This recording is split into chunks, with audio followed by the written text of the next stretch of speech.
Good evening all and welcome. A happy new year to you all. I'd like to extend a huge thank you to everyone listening, whether it's been a few days, months, or even years. I appreciate you tremendously and thank you for being a part of the Mortis Media community. It really does mean a lot. Let's go into 2022 with some excellent stories. So tonight I have a collection of Let's Not Meet stories for your ears. But be warned that some of these stories can be a bit triggering and quite horrifying. So, with that being said, you have been warned. But for now, it's time to get comfortable. Wave goodbye to 2021, and for one last time this year, let the darkness take control.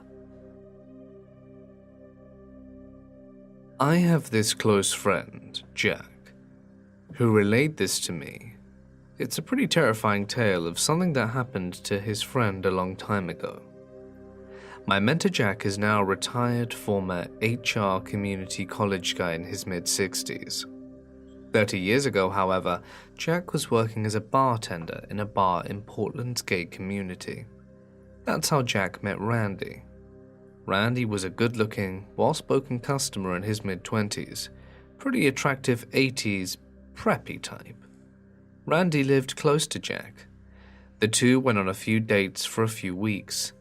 Randy was relatively new to Portland, having moved there a few years ago after his parents, in a small town in Connecticut, flipped out about him being gay and tried to commit him to an institution. They were casually dating, but Jack was shocked when he discovered this clean-shaven college graduate was working the streets of Portland as a hustler. You see, while we think of Portland as being a hipster haven now, back in the 80s there were a lot of seedy elements to the town, and that included the gay underground prostitution scene. The revelation about Randy's career happened this way. Randy called Jack one night and asked him if he could come over. He showed up at Jack's apartment pretty upset.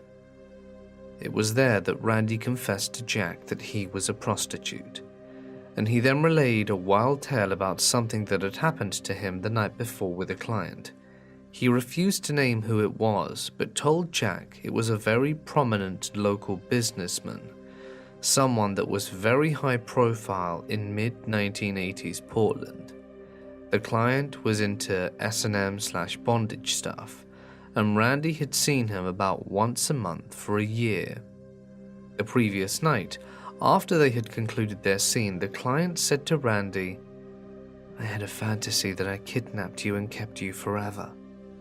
He asked Randy if he wanted to stay with him. Of course, Randy said, "No way," and the guy got angry.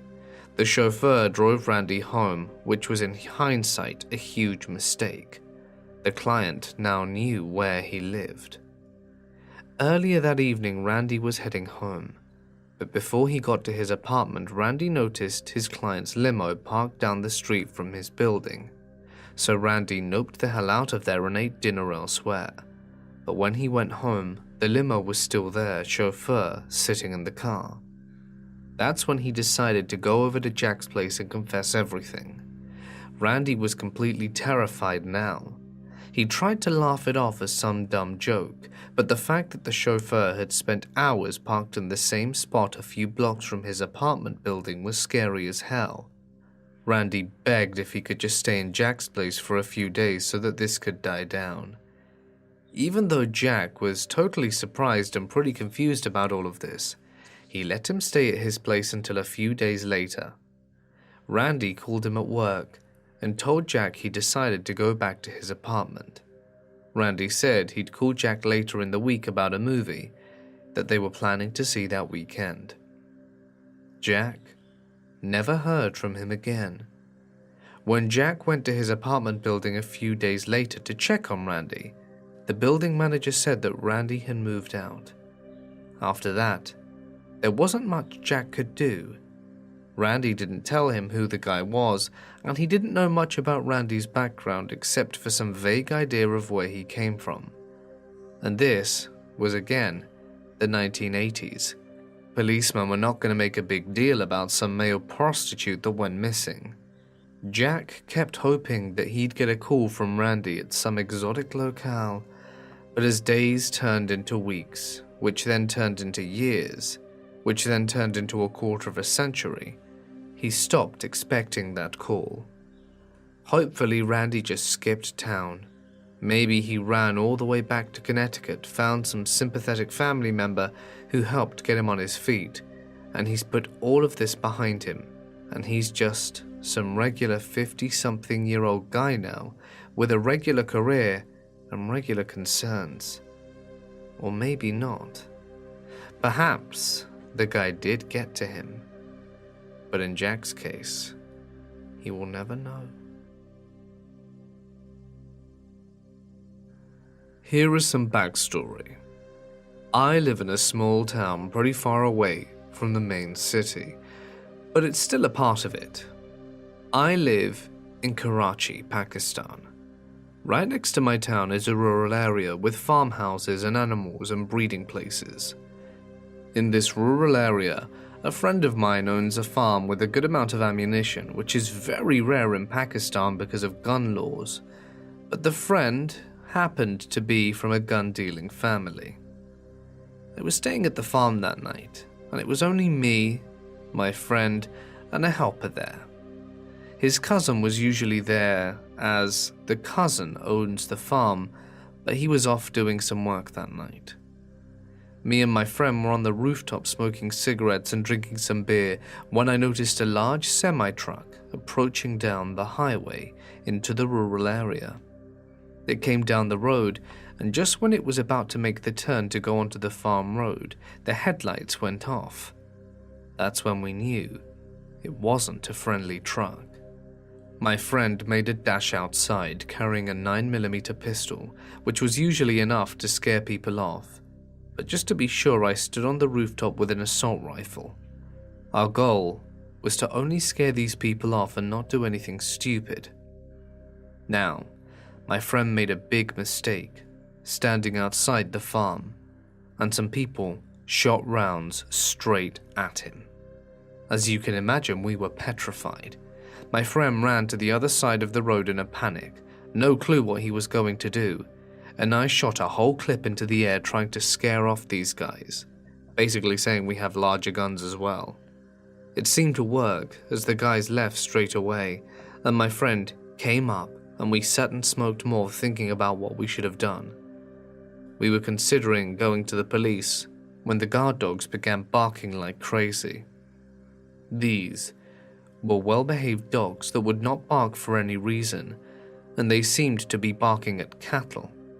I ordered them to quiet down, which they normally would do right away as they obeyed me, as I had trained them, but they didn't seem to budge.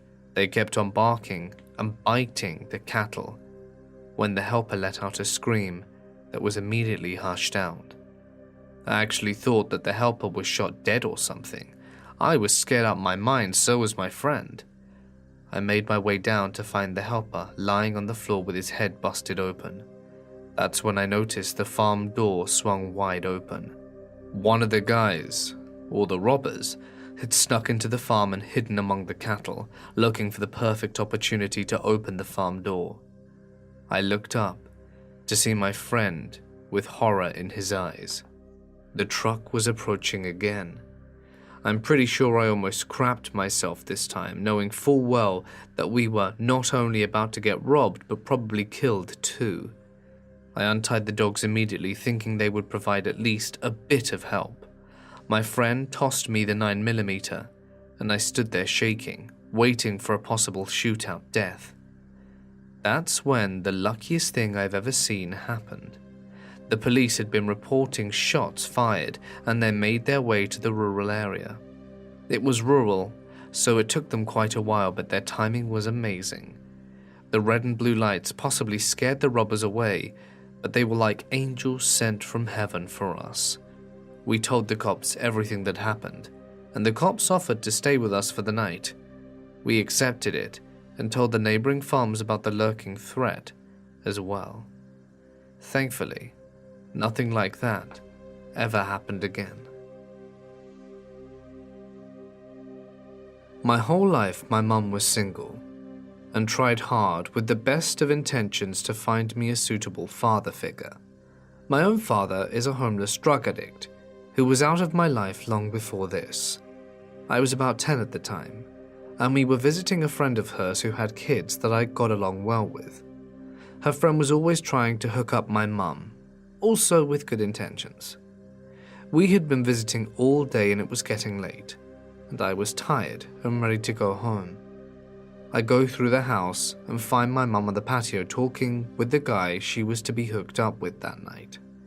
As I stepped out onto the patio and set eyes on him, I was immediately stricken with a deep-seated feeling of dread and wanted nothing more than to get my mum away from him as fast as possible. In fact, looking back at his face, he almost seemed evil in a way I cannot explain. As this hit me, I tried to stay calm, and I asked my mum to come inside so that I could speak with her. She came inside and I told her I wanted to leave as soon as possible, sensing that I was feeling distressed for some reason. And being the great mum who always listens to me in situations like this, she said okay, and soon after we left.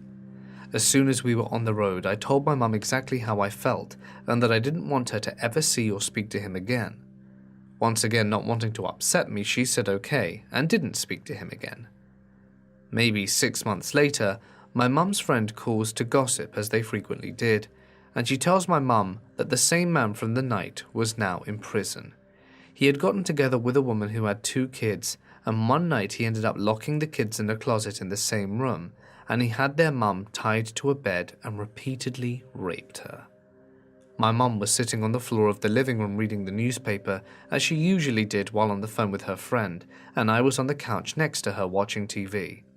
And I will never forget the look she gave me as she told me this news.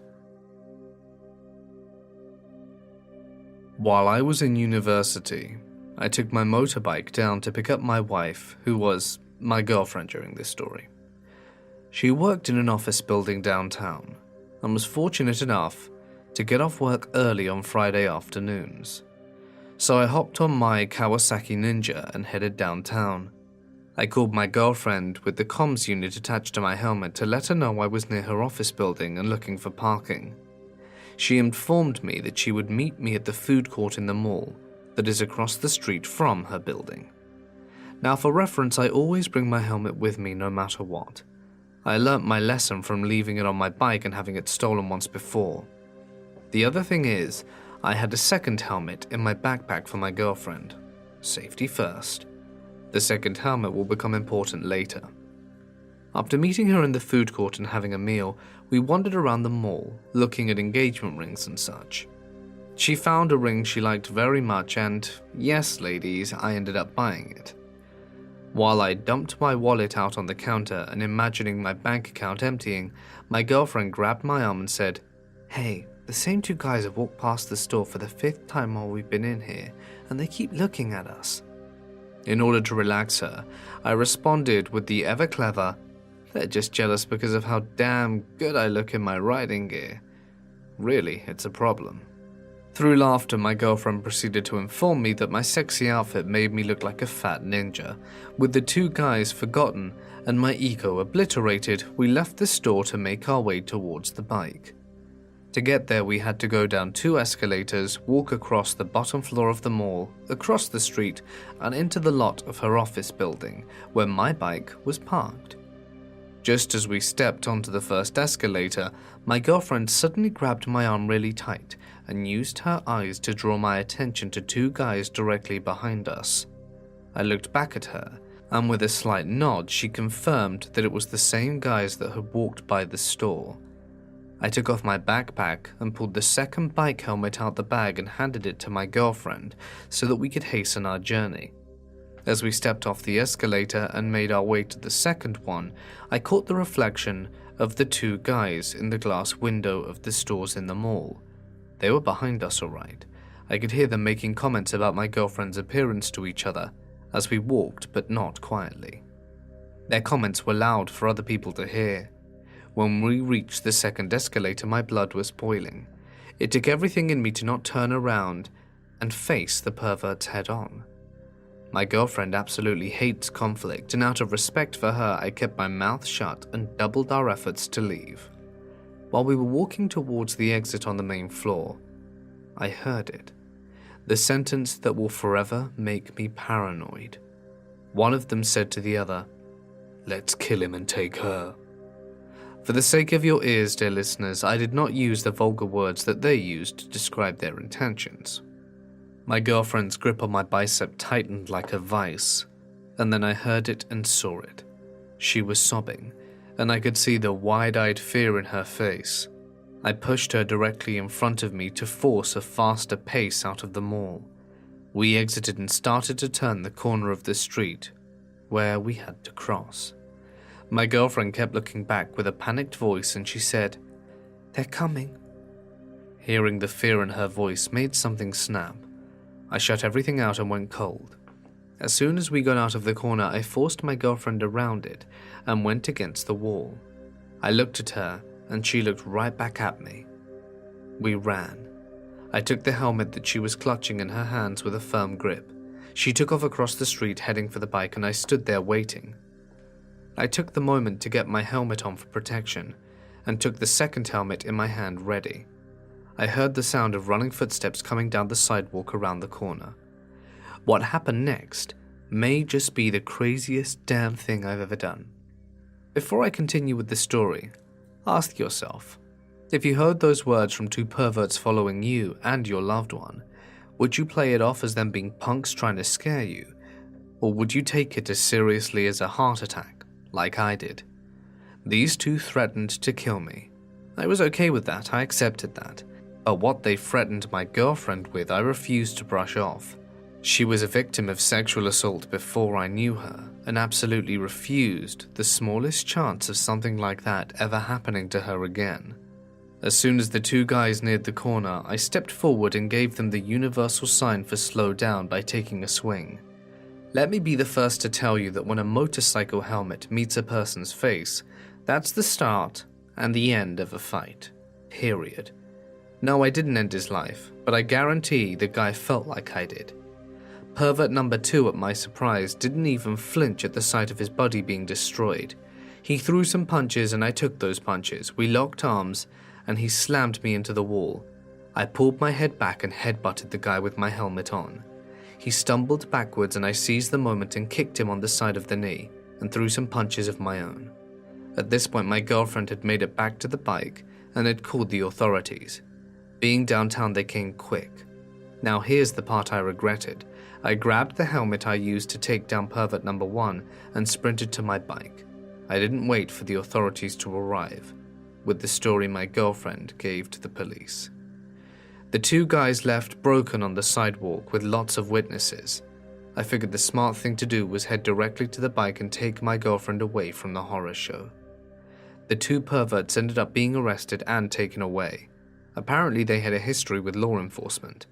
Luckily, I was not thrown in the back of a police car for being the first one to dish out damage. Witnesses, their prior offenses, and security camera evidence from the mall saved my ass. I meant it wholeheartedly that I was willing to go to jail to protect my girlfriend from two predators. The following summer, we got engaged and I got her a new helmet. I threw the old one out as it was a constant reminder of that scary event. I'm not sure what the pervert duo are up to these days, but for their sakes, let's not meet again. Because if we do, you can bet your life I'll have my helmet with me.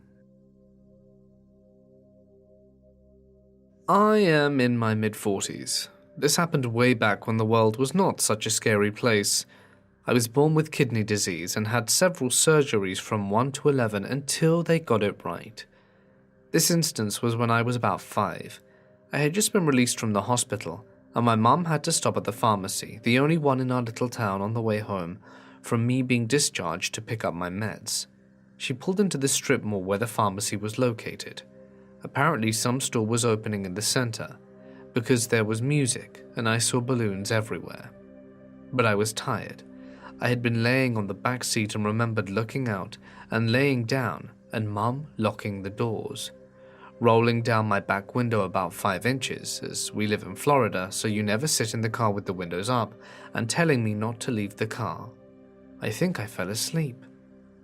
I awoke to the horror of an arm reaching through the window, unlocking the door. It was a clown. A clown was coming to get me, kill me for all I knew. I never trusted clowns. He opened the back door, and I jumped over the seat into the front and laid on the horn, screaming like a wild child. My mother and everyone within earshot came running. The clown was apologetic, offering a twisted balloon in the shape of a giraffe, saying, "He just wanted to give it to me." No thank you, no way. I was inconsolable. And that began my unnatural fear of clowns. I even hated Ronald McDonald.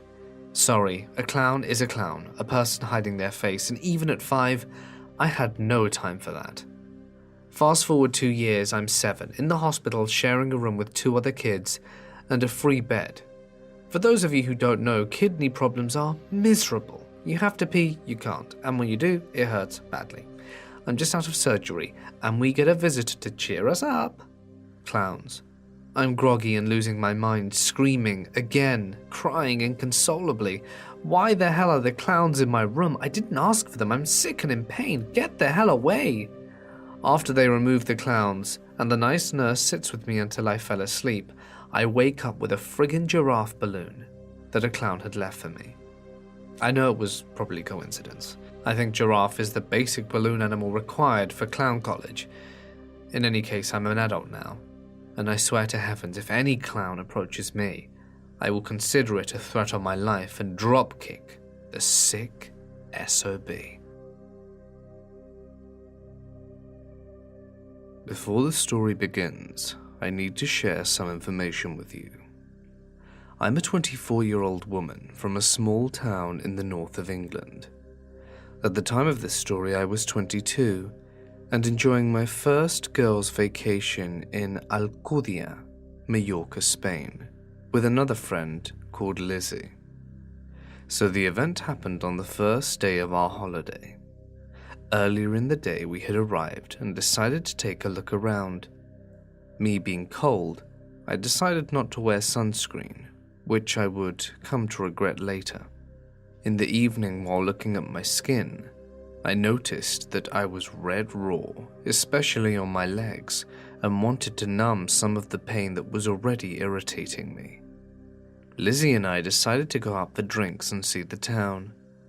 The night was warm, and we were in a state of bliss, going from one bar to the next, enjoying cocktails and countless shots. The first girls' holiday was starting off amazing. While out, we happened to find an English bar tucked within a street next to the small canal that ran through the town and led to the sea.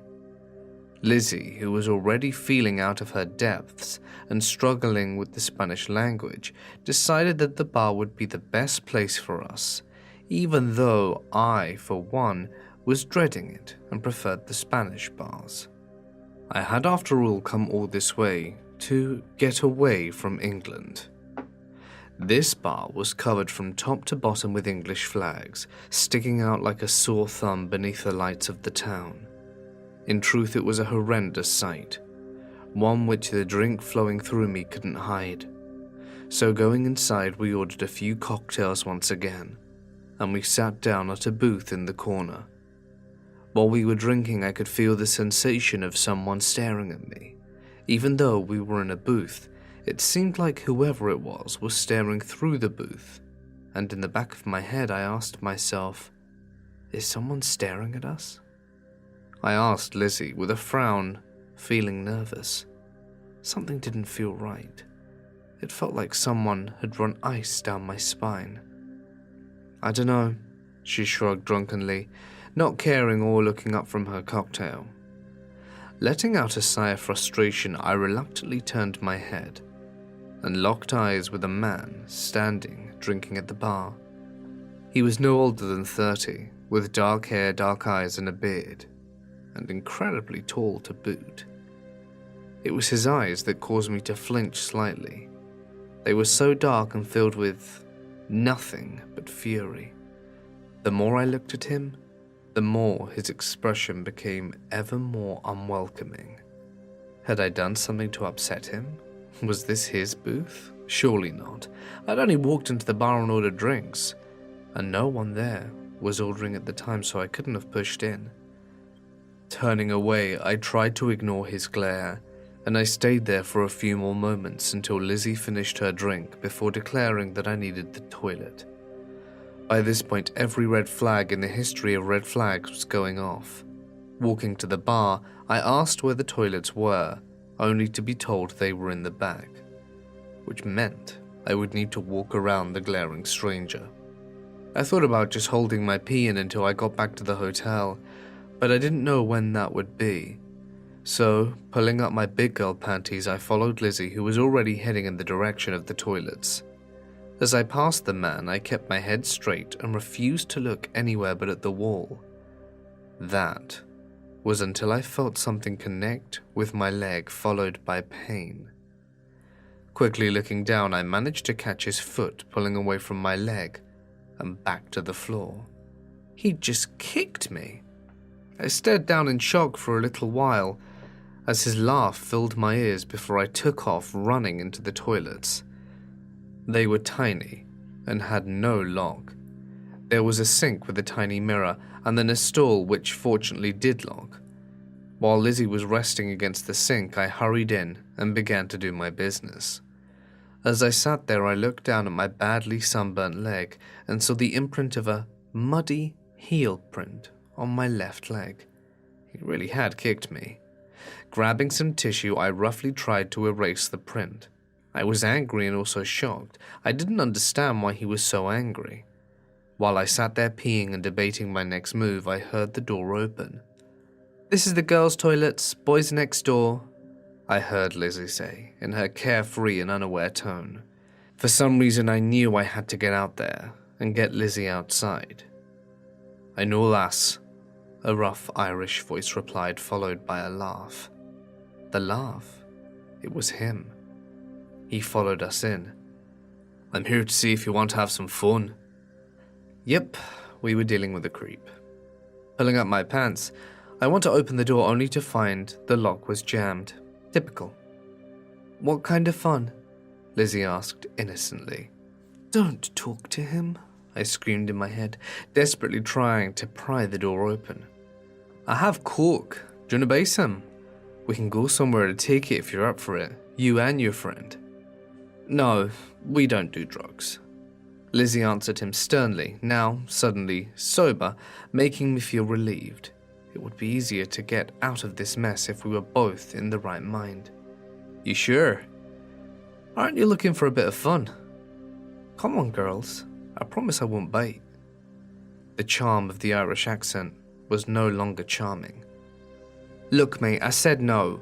Can you get out the girls' bathroom?" That's my girl. As dumb as Lizzie could be sometimes, at least she was a stern woman when she needed to.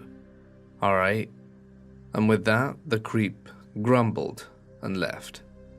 I readied myself to give him a piece of my mind, stepping out of the toilet with the nastiest glare when I managed to catch the back of him walking away as the first door swung closed. "We need to leave," I said to Lizzie, giving her a shared pointed look. "Yep." Once again, Lizzie took the lead and exited first. I could see we were both praying he wouldn't still be there, but as we turned the corner, he was there as before, drink in hand, glare on face. Taking my hand, Lizzie squeezed it and began quickly dragging me past him. As I passed, he kicked me once again. As he did so, I turned and gave him my harshest stare.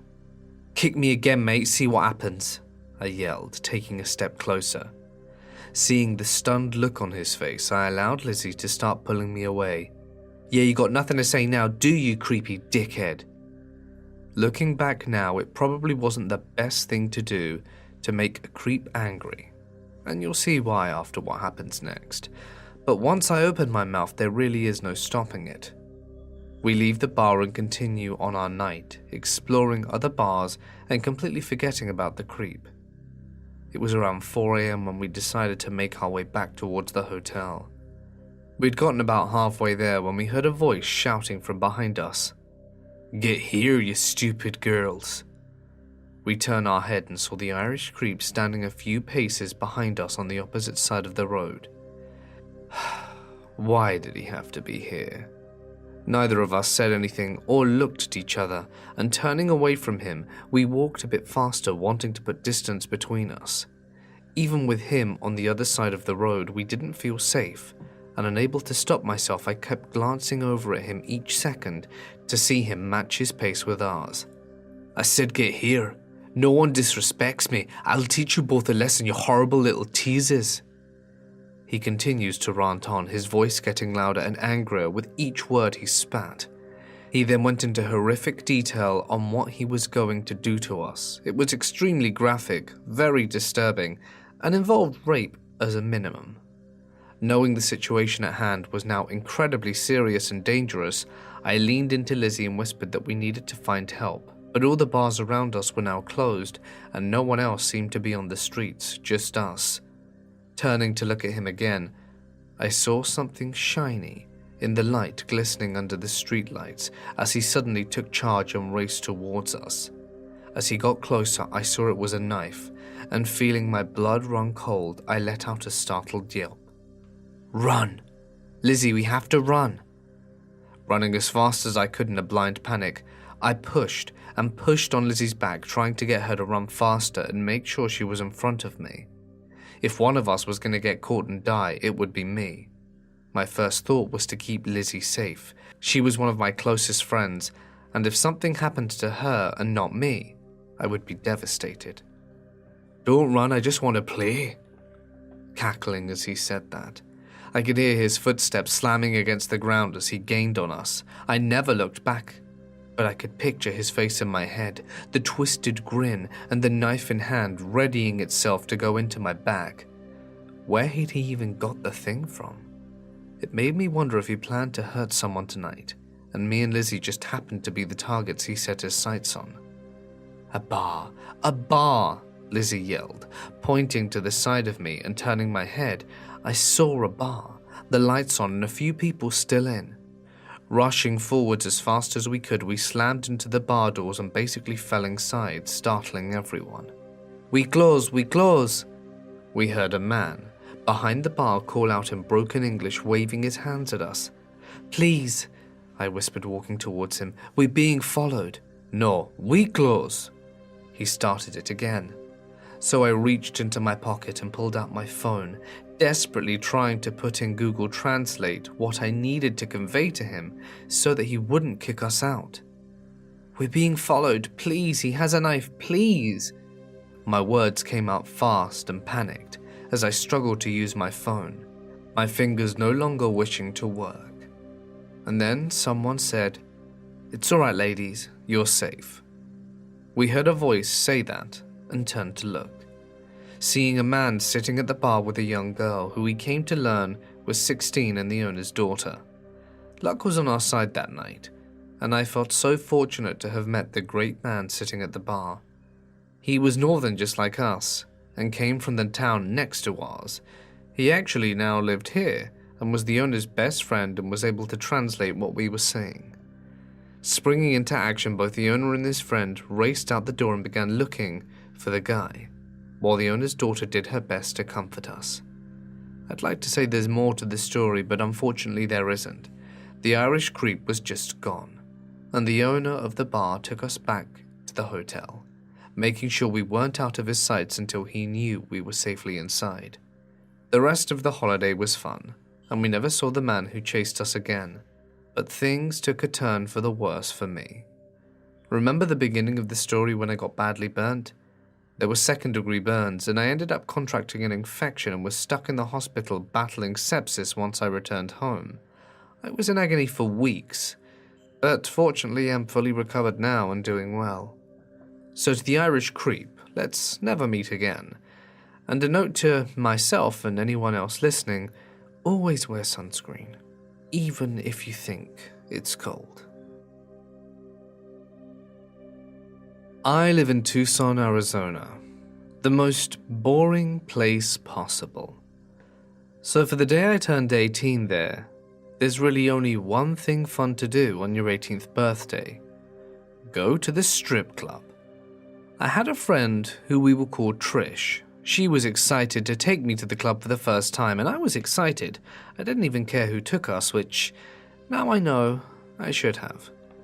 Trish introduced me to her friend called Sandy. She was a tomboy kind of girl. You could tell she was a lesbian, and she was with her two cousins that were around 30 to 35. They were definitely too old to be hanging out with 18-year-olds, but like I said, I didn't have a care in the world. Once we were ready to go, looking all excited and cute, Sandy and her two cousins came and picked me up. They took us to the only strip club that would allow 18-year-olds in, since they didn't serve alcohol. We got there, and my friend was stuck in the car since she lost her ID. So I was stuck inside with both the men around me. Pretty awkward. They were pretty quiet at first, but slowly opened up more and started tossing so much money to the strippers. We were having a really good time. After hours, we decided to go home. I was getting so tired I didn't have the energy to go all the way home, so Sandy offered to let me stay at her house with her two male cousins, which I now know was the biggest mistake. I mean, I barely knew them for one, and second, they were way older men. We get to Sandy's house, and I passed out fast in one of the empty rooms. I woke up to a loud scream that was coming from a man. My friend and I instantly got up. One of the male cousins burst into the room and began yelling that we had taken his money. He began throwing everything around him, breaking things, and I sat there scared, thinking this was the end and that I was going to die. Me and Trish kept screaming that we didn't take anything, but no matter what, he went on and on about how he had $200 in his cabinet in the room we were staying in and it was gone. He said he had been looking for it all morning and that we had to be the ones to have taken it. He started to order us to give him our purses and phones. My phone was completely dead, so I couldn't even call for help. He then made me call Sandy. I guess she had gone to the store real quick. He went crazy telling Sandy how he knows we stole the money. Then he calmly handed me the phone and Sandy said to us, "You guys aren't going to be able to go anywhere. I'm going to go home and strip search each of you." My heart sank so low. I've never been this scared in my whole life. You only see these things in movies. Luckily, Trish had a mouth on her, so she wasn't backing down to anyone. He went to grab her purse from her, and she went at him, and they both ended up in a brawl. I knew this was the time. I had to get help before Sandy came. I looked crazy. I had just woken up and was wearing the long t-shirt given to me to sleep in, so I can only imagine what people were thinking seeing a little girl dressed crazy wailing for help while running in the street. I ended up going into the first store I saw. I ran so fast in the door, begged to use the phone, saying someone was holding my friend hostage. The workers and customers stared at me for what felt like forever, and finally the manager snapped out of it and let me. I called the police, and while on the phone I saw my friend running out the house. I knew she had been able to get out because she had gotten scared, and he knew I was calling the cops. We waited on the other side of the street for the cops to come, and we saw the male cousin walk out the house and run in the opposite way, obviously trying to flee the cops. The cops didn't do anything. It was aggravating to know that if this had happened the day before while I was 17, they would have rammed in there, but since I was now 18, we weren't even taken seriously. I bet a lot had to do with how we looked. We decided to just keep walking and try and find someone to let us use their phone. Most people said no. I'm pretty sure they thought we were thieves by how we looked. When finally one lady did let us use her phone.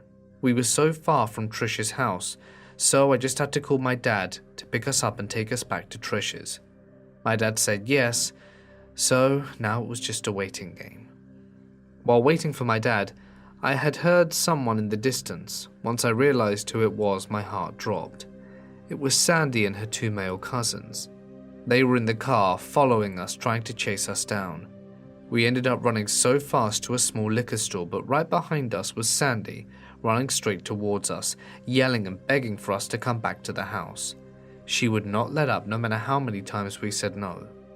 She kept apologizing, and for a second I thought I believed her, until I looked at the car and saw the male cousin that had accused us of stealing his money. He gave us the most evil stare. Finally, after what seemed like forever, my dad showed up and we ran to his car.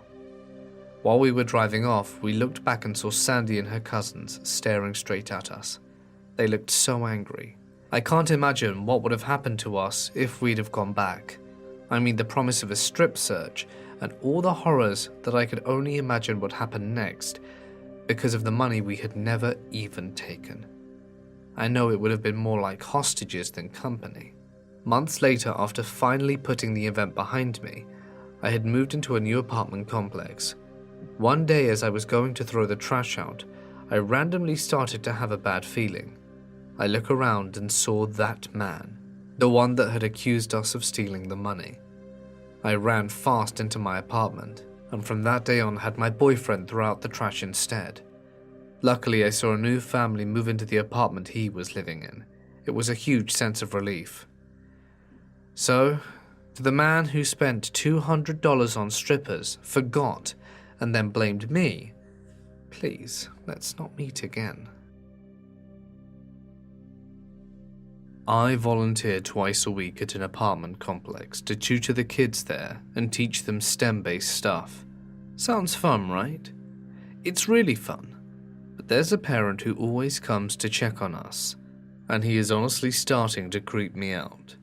My friend and I are both ethnically Indian, and he always decides he wants to talk to us. He doesn't talk to any other volunteers. Sometimes he asks questions about India, which is weird because my friend and I were both raised in the States. But the weird thing is that he always tries to offer us food, even though we always just say no.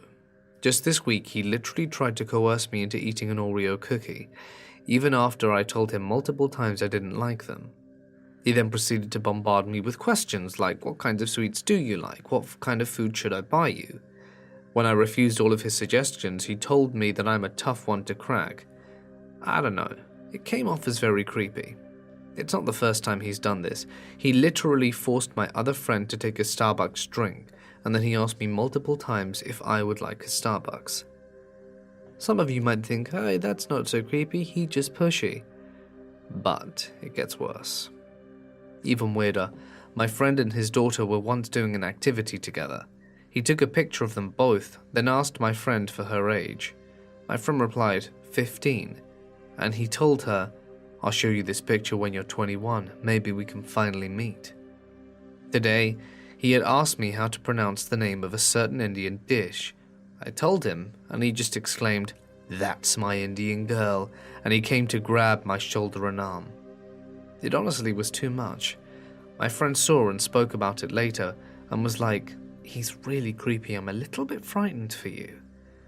I honestly don't know who to tell. He's one of the parents and I don't want them to think I'm overreacting. But seriously, I think we're only a few steps away from this becoming something far more sinister. Hey guys, it's Mort here and thank you so much for listening. Depending on when you listen to this, you might even be listening to this in the new year, so Happy New Year. I wish you all a very prosperous, wonderful, and joyous new year with lots of opportunities, fun, and health and happiness. What more can you wish for, right? I hope everyone has an amazing, amazing year. Right then, let's see. Do I have anything important to say other than Happy New Year? I don't know. I don't think so. I am just really grateful for each and every one of you, truly. You guys subscribing and watching the content that I produce really does mean the world to me, and it's always great to know that I can make you guys happy and that I can put you to sleep and that the content I make really does make a difference, so thank you. The iOS version of the app will be out soon, probably. I really hope so. We are working really hard on it. I have been reading and getting some feedback about stories just vanishing after they're gone, and we am working on it. So, we do take your feedback and comments on board. I would like to also give a huge thank you to my patrons and members and coffee supporters whose names are on screen. I'm sorry I didn't update it much in December. For December, as it is for most, is usually a very pressing time. But hopefully in January things smooth out and I'll be updating it every 2 weeks like I'm supposed to. Again, thank you all so much for everything. You guys really mean the world to me. With that being said, I think I'm going to end it here. Hopefully you all have a really lovely few days. Stay awesome, and I'll see you in the next one.